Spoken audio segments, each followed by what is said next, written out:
És itt vannak, most térnek a repülőtér fölé. Gyönyörű kötelék, ritka kötelék, nagyon szép.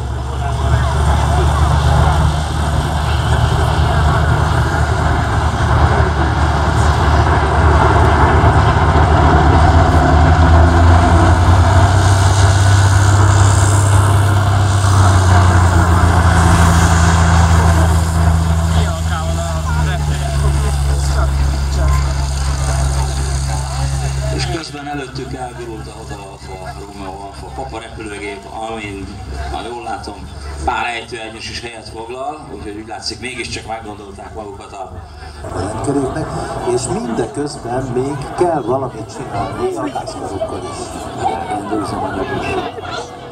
És most itt jönnek az ancsák.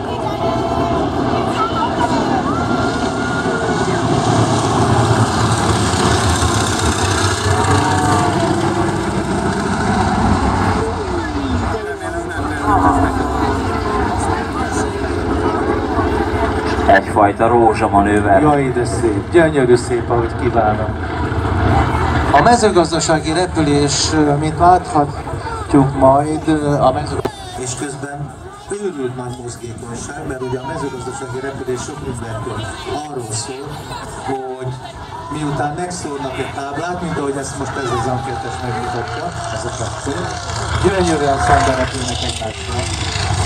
Nyugodtan mondhatom a legveszélyesebb repülési ágazatokat, hiszen földközelben kell mindent végrehajtani, földközelben repülni mindig nehezebb. Hoppá, nézzük ezt a keresztezést!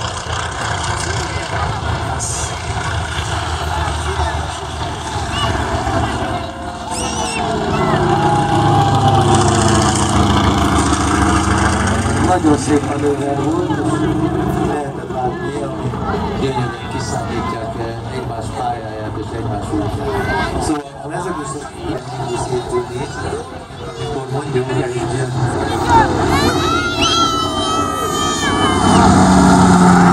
Amikor mondjuk a repülőtéren feltűnik egy ilyen 4 csíkos kapitány, akire nagy tisztelettel nézve az utazóközönség, most csak lassan és alacsonyan.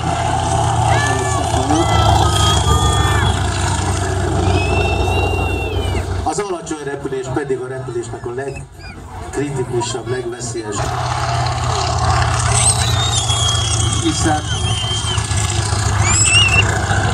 ilyen az, amikor jön a tárda végén a jegények a sor, és fel kell emelkedni belőle, és egy nagyon-nagyon meredek fordulóval kell.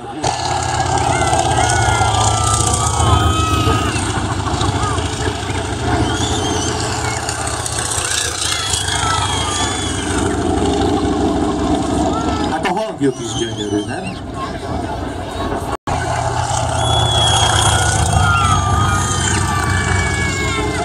És ez most nem trükk, nem a bemutató kedvéért jött a gép ilyen alacsonyan, hanem így kell, hogy végrehajtsa.